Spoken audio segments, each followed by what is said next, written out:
بسم اللہ الرحمن الرحیم، السلام علیکم ورحمۃ اللہ وبرکاتہ۔ امید ہے خیر و عافیت کے ساتھ ہوں گے، ٹھیک ہوں گے۔ قرآن حکیم کا جو ہمارا سبق چل رہا تھا وہ ہم پہنچے تھے آیت مبارکہ 109 تک، سورہ آل عمران، اور چوتھا سپارہ ہے، اور اس کے ہم نے 2 رکوع جو ہیں وہ ہم نے مکمل کر لیے تھے۔ تو آج ہم پڑھیں گے آیت نمبر 110 اور 111۔ لیکن اس سے پہلے کچھ جو سوالات کومنٹس کے اندر آپ لوگوں نے پوچھے ہیں تو وہ ان کی طرف چلتے ہیں۔ جی، ایک سوال یہ ہے کہ قاری صاحب یہ بتائیے گا کہ آپ کہتے ہیں نا کہ معروف پڑھیں اور مجہول نہ پڑھیں، ذرا یہ معروف اور مجہول کی تعریف کر دیں۔ اب دیکھیں، معروف اور مجہول یہ ہے، معروف یہ ہے کہ ایسے الفاظ کی ادائیگی کرنا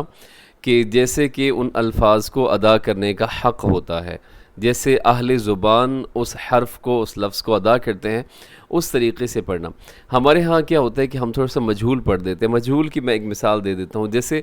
با پیش بو ہوتا ہے، با پیش بو، یہ ہے معروف طریقے سے پڑھنا۔ تا پیش تو، ثا پیش ثو۔ لیکن اگر اس کو کوئی با پیش بو پڑھ دیتا ہے، بو یا تو ہم کہیں گے کہ یہ معروف نہیں پڑھ رہا بلکہ یہ مجہول پڑھ رہا۔ اس طرح بازر بی ہوتا ہے، اگر کوئی بازر بے پڑھ دے تو یہ مجہول ہوگا، یہ معروف نہیں ہوگا۔ تو قرآن پاک کو جو معروف طریقے سے پڑھنا چاہیے، اس سے مجہول پڑھنے سے بچا جائے، کیونکہ ہم دیکھتے ہیں کہ اہل زبان جو ہوتے ہیں وہ مجہول نہیں پڑھتے بلکہ ہر حرف کو، ہر لفظ کو معروف طریقے سے ادا کرتے ہیں۔ جی، یہ سوال کس کی طرف سے تھا؟ جی، یہ کوئین 171، یہ ان کی طرف سے یہ سوال کیا گیا تھا۔ اس کے بعد ایک اور سوال ہے جی، یہ ساجد علی بھائی یہ سوال کرتے ہیں، یہ پوچھ رہے ہیں جی۔ اس کے بعد ایک اور سوال ہے ساجد علی بھائی کی طرف سے، کہتے ہیں قاری صاحب تجوید کی کوئی کتاب بتا دیں جس میں سارا ڈیٹا موجود ہو۔ جی ساجد علی بھائی، کتاب جو ہے عام طور پہ جو نئے سیکھنے والے ہوتے ہیں ان کے لیے میں ایک کتاب جو ہے وہ بہت اچھی ہے، اس کا نام ہے آسان تجوید۔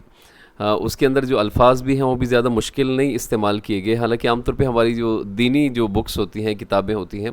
اس میں جو الفاظ ہوتے ہیں وہ خاصے ذرا ثقیل قسم کے، ذرا مشکل الفاظ استعمال ہوتے ہیں۔ لیکن یہ جو آسان کتاب ہے، آسان تجوید کتاب ہے، یہ کتاب اچھی ہے۔ اس کے اندر آپ بڑی آسانی کے ساتھ جتنے بھی تجوید کے حوالے سے جو رولز ہیں، جو موٹے موٹے قوانین ہیں، یہ سب کے سب آپ کو بڑی آسانی کے ساتھ اس میں سمجھ آ جائیں گے۔ اس میں جو مثالیں دی گئی ہیں وہ بھی بہت زبردست طریقے سے دی گئی ہیں۔ اس کے بعد ایک اور سوال ہے کہ یہ لکھتے ہیں یاسر اقبال ان کا نام ہے، اور انہوں نے لکھا ہے کہ قاری صاحب تجوید سکھاتے وقت اپنی بولنے کی سپیڈ جو ہے وہ ذرا سلو رکھیں اور 3 بار ریپیٹ کیا کریں تجوید کے جو قانون بتاتے وقت، تاکہ ہمارے ذہن میں صحیح طرح سے تجوید کے قانون بیٹھ جائیں۔ شکریہ یاسر اقبال بھائی۔ اصل بات یہ ہے کہ یہ جو تجوید کے قوانین ہوتے ہیں یہ بہت زیادہ نہیں ہے، یہ گنے چنے کچھ قوانین ہیں، اور یہ تقریباً ہر ویڈیو کے اندر ریپیٹ ہوتے ہیں۔ اور سٹارٹ سے آپ دیکھیں، اگر پہلے پارے کی پہلی ویڈیو آپ اٹھائیں تو سورہ فاتحہ ہی اٹھا لیں تو اس کے اندر بھی یہی رولز آپ کو نظر آئیں گے بار بار، اور پھر اسی طرح سورہ بقرہ، پھر جو دوسرا پارہ اس کے اندر بھی ہر ویڈیو کے اندر یہی رولز بار بار قوانین جو ہے ریپیٹ ہوتے رہیں۔ اس لیے تھوڑا سا میری جو سپیڈ ہوتی ہے وہ آج کل ذرا تیز ہو جاتی ہے، کیونکہ میرا ایک خیال ہے، میرا ایک ذہن ہے کہ لوگوں کو اب یہ اچھے طریقے سے قوانین یاد ہو چکے ہوں گے،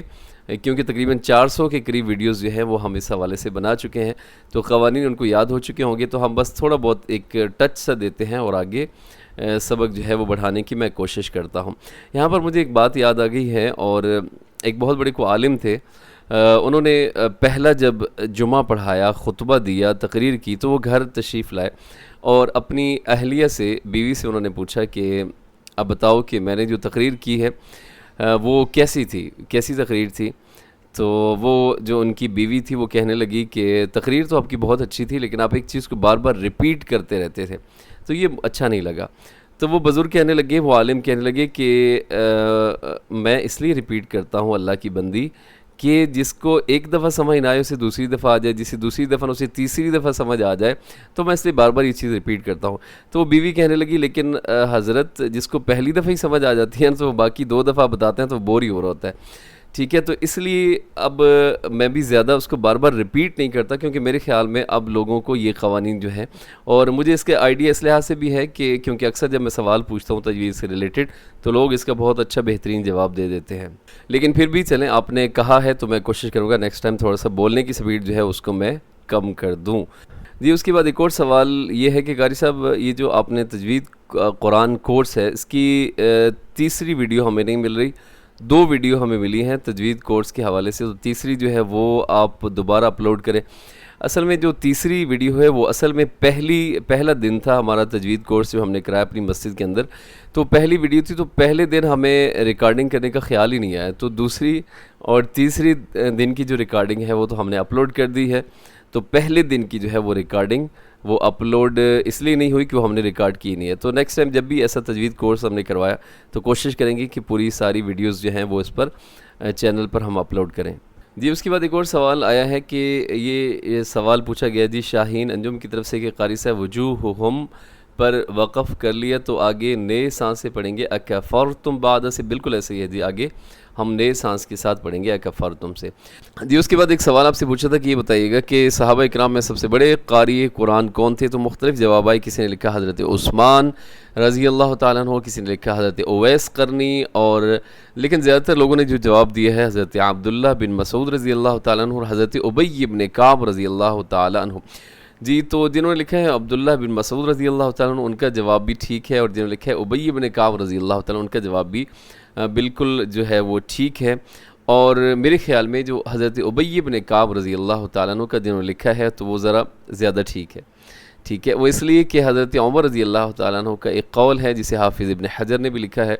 کہ حضرت عمر رضی اللہ تعالیٰ عنہ حضرت ابی بن کعب کو سید المسلمین کہتے تھے، اور فرماتے تھے کہ ہم میں سب سے بڑے جو قاری قرآن تھے وہ ابی بن کعب رضی اللہ تعالیٰ عنہ تھے، ٹھیک ہے جی۔ تو اس لیے میرے خیال میں دونوں جواب درست ہے، لیکن تھوڑا سا ذرا زیادہ درست کر لیں کہ حضرت ابی بن کعب رضی اللہ تعالیٰ عنہ۔ جی تو یہ ہو گیا جی آپ کے سوالوں جوابات کا سلسلہ، تو اب ہم چلتے ہیں اپنے سبق کی طرف۔ جی آیت مبارکہ 110 اور 111 ہم پڑھ لیتے ہیں۔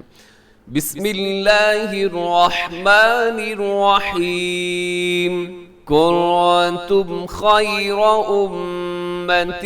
اخرجت للناس تأمرون بالمعروف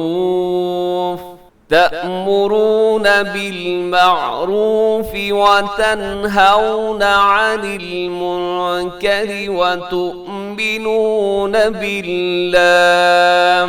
ولو آمن أهل الكتاب لكان خيرا لهم منهم المؤمنون وأكثرهم الفاسقون۔ جی اس آیت مبارکہ کی تجوید دیکھیے گا، کنتم، یہاں نون ساکن ہے، نون ساکن کے بعد تا ہے، اور تا ان حروف کے اندر شامل ہے جن کو ہم حروف اخفاء کہتے ہیں، یہ 15 حروف ہیں، تو تا بھی ان کے اندر شامل ہے، تو نون ساکن کے بعد جب بھی تا آئے گا تو آپ کیا کریں گے، اخفاء کریں گے، کیسے، کنتم ایسے آواز کو ناک میں چھپائیں گے، آگے خیر امت، خیر میں را موٹا رکھیے گا کیونکہ را کے اوپر حرکت ہے، امت اخرجت للناس، امت میں بھی مشدد پہ غنہ ہے، اور آگے جو تا دو زیر تن ہے، تنوین کے بعد حمزہ ہے تو یہاں پہ اظہار کریں گے، امت اخرجت للناس تأمرون بالمعروف وتنهون عن المنکر، وتنهون یہاں بھی کیا ہے، نون ساکن کے بعد حروف حلقی میں سے ہے ہا، تو یہاں بھی آپ کریں گے جی اظہار حلقی، وتنهون عن المنکر وتؤمنون بالله، جی عن المنکر نون ساکنی بعد کاف ہے تو یہاں اخفا ہوگا، را باریک رکھیے گا کیونکہ را کے نیچے زیر ہے، عن المنکر وتؤمنون بالله، باللہ یہاں لفظ اللہ باریک رکھیے گا کیونکہ لفظ اللہ کی لام سے پہلے با کے نیچے زیر ہے، باللہ ایسے وقف کریں گے تو آخر میں ہاتھ ساکن کر دیں گے۔ آگے دیکھیے گا، وَلَوْ آمَنَ أَهْلُ الْكِتَابِ لَكَانَ خَيْرًا لَهُمْ، وَلَوْ یہاں واو ساکن کے سے پہلے لام کی بر زبر ہے تو یہ واو لین ہے، نرمی سے پڑھیے گا، اس کو لمبا نہ کیجیے گا، کھینچیے گا نہیں، وَلَوْ آمَنَ أَهْلُ الْكِتَابِ لَكَانَ خَيْرًا لَهُمْ خَيْرًا لَهُمْ، یہاں کیا ہے؟ تنوین ہے، اور تنوین کے بعد یہاں پہ لام ہے، لام حروف یرملون میں شامل ہے، تو یہاں ادغام ہوگا بغیر غننے کے، خَيْرًا لَهُمْ۔ رموز اوقاف میں سے آگے تو ہے، وقف کر دیجیے گا۔ نیکسٹ آگے دیکھیے گا، منہم المؤمنون واکثرہم الفاسقون، آیت 111 دیکھیے گا، لن يضروكم إلا أذى وَإِن يُقَاتِلُوكُمْ يُوَلُّوكُمُ الْأَدْبَارَ ثُمَّ لَا يُنصَرُونَ۔ جی لن یضروکم، یہاں ادغام ہے، نون ساکن کے بعد یا ہے، تو یہاں ادغام کریں گے غنے کے ساتھ، اور آگے الا اذى، الا کے اوپر جو مد ہے چھوٹی مد ہے، اذن لکھا ہوا ہے، اذن، لیکن وقف کریں گے تو کیا پڑھیں گے جی؟ اذى اذى، ایسے کر کے آپ وقف کریں گے، لیکن اگر وقف نہیں کریں گے تو پھر یہاں پہ کیا ہوگا؟ اذن وَإِن يُقَاتِلُكُمْ، ایسے پڑھا جائے گا، یا اذن وَإِن يُقَاتِلُكُمْ، اس کا جواب آپ دیجیے گا۔ جی آگے دیکھیے گا، وَإِن يُقَاتِلُوكُمْ يُوَلُّوكُمُ الْأَدْبَارَ ثُمَّ لَا يُنصَرُونَ۔ وَإِن يُقَاتِلُوكُمْ، یہاں بھی ادغام ہے غنّے کے ساتھ، قاف موٹا رکھیے گا، يُقَاتِلُوكُمْ، آگے يُوَلُّوكُمُ الْأَدْبَارَ، وقف کر دیں تو بھی درست ہے، آگے پھر پڑھ لیجیے گا نئے سانس کے ساتھ، لیکن اگر وقف نہیں کریں گے تو ادبار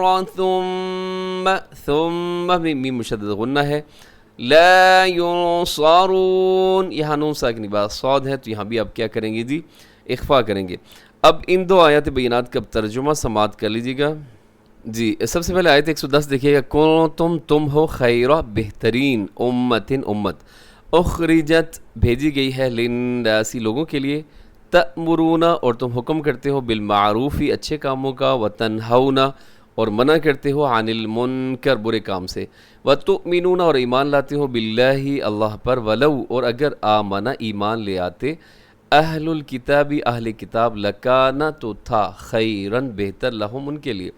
منہم ان سے، المؤمنون ایمان والے، واکثرہم اور ان کے اکثر جو تھے وہ کیا تھے؟ الفاسقون نافرمان تھے۔ نیکسٹ آیت دیکھیے گا،